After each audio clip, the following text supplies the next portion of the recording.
This is a special review for the Nostalgia Critic. I challenge you, angry video game nerd, to review the worst nostalgic movie that you can find. Have you accepted my challenge to review a horrible nostalgic movie? You know, he's a pain in my ass. It's like, don't you think I have enough videos to make? That I have nothing better to do? Like, play with dog turds or something?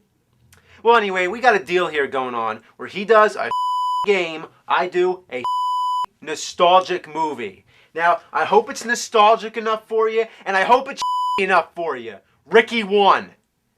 Yeah, Ricky 1. Never heard of it? Well, you heard of it now. It's the only feature-length spoof of Rocky that I've ever heard of. I mean, sure that there was a brief parody in Hot Shots and maybe like some comedy sketches on TV, but never a whole movie.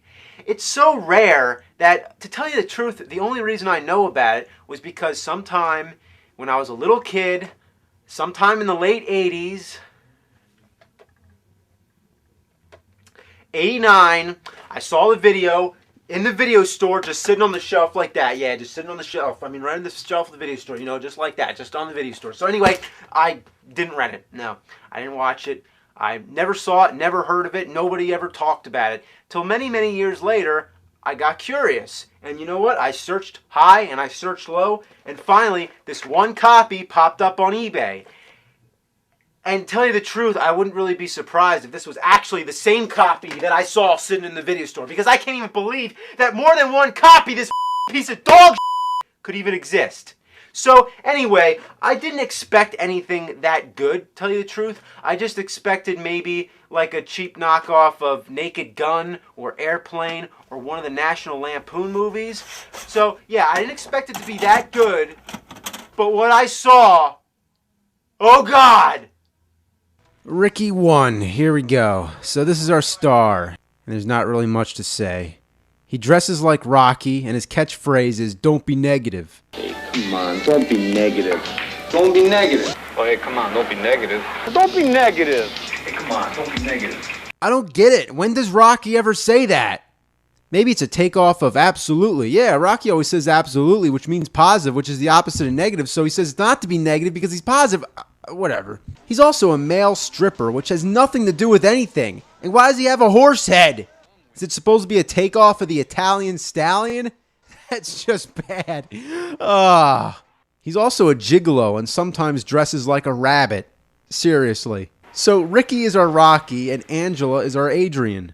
Here's a little scene where she types him a letter. I love you. Oh. I love you. Oh. I lob you? What the hell? I love you. There's also some guy who keeps randomly calling about some pornographic business. $100. You can buy a share in my rapidly expanding pornographic phone call business. Shove it, you scummy. What does any of this have to do with Rocky? In the place of Apollo Creed is this guy which they keep calling the Champ, that's all. Toward the end of the movie, they finally give him a name, the Silver Shadow, but most of the movie, he's just the Champ. Me fight the champ? That's what I said. Hey, come on. The champ's the greatest. Well, beat him, and you're gonna be the greatest. I can't beat the champ. Why? He's a champ. Can't beat the champ because he's the champ. Then there's this home security scene where some guy shows off an exploding doormat. Show ya! You mealy-mouthed cowards!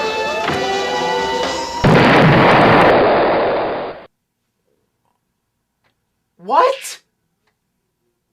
Oh my God, an exploding doormat to keep burglars out. I always thought burglars come in through the window. And what if it was a mailman or a neighbor or something? Okay, I'm still going on. There's more. Here's a scene which parodies The Godfather.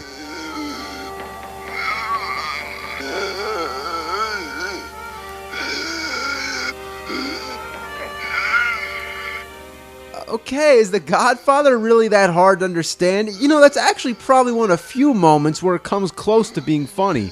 But it's just stupid. Then there's somebody laying dynamite around. I seriously don't know what's going on, and you might think it would make more sense if you saw the whole movie, not just random scenes out of context. But no! I assure you that I sat through this thing, and it just blows my mind. By the way, Hitler makes a cameo. Why? I have no idea. There's also a character called Dr. Foreskin and Officer B. Pretty funny, huh? There's a guy in the background giving a to a blow-up doll. X-ray? Y-ray? Oh, come on! Well, anyway, I gotta wrap this up. Toward the end of the movie, Ricky starts training to fight the champ, and this is when it finally starts resembling Rocky. But at this point, I don't even care anymore. I gave up a long time ago. There's this guy who becomes his manager and trainer, obviously supposed to be Mickey, but he doesn't make any effort whatsoever to imitate this character. It's like they just put the hat on him and that's it. Where's his grouchy voice and wise remarks? You're gonna eat lightning and you're gonna crap thunder. The character offers us nothing. Hit that bag, you get it? Old woman, bag. So the training goes on, they tie him up, throw punches to his face, he jogs backwards with his pants around his legs, there's a famous weightlifting fall through the floor gag. There actually is a music cue hitting at the famous Rocky score, but when it happens, it's like, wow. So, on to the boxing match. It's just a bunch of cheap gags. Weaving, one narrow is bobbing and the champ is weaving. Bobbing and weaving. Ugh. There's a bunch of farting noises. Right shape up for you.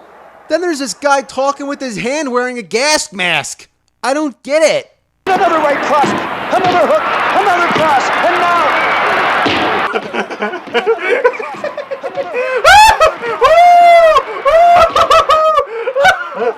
Oh, God! Right cross, another left hook, and another right cross. Those last two blows were like hammers. I'll say this for one arrow. He's all heart. Oh my God, Ricky won! Oh, thank God there's no Ricky 2! All I can say to you, nostalgia critic, is this movie and you for making me watch it.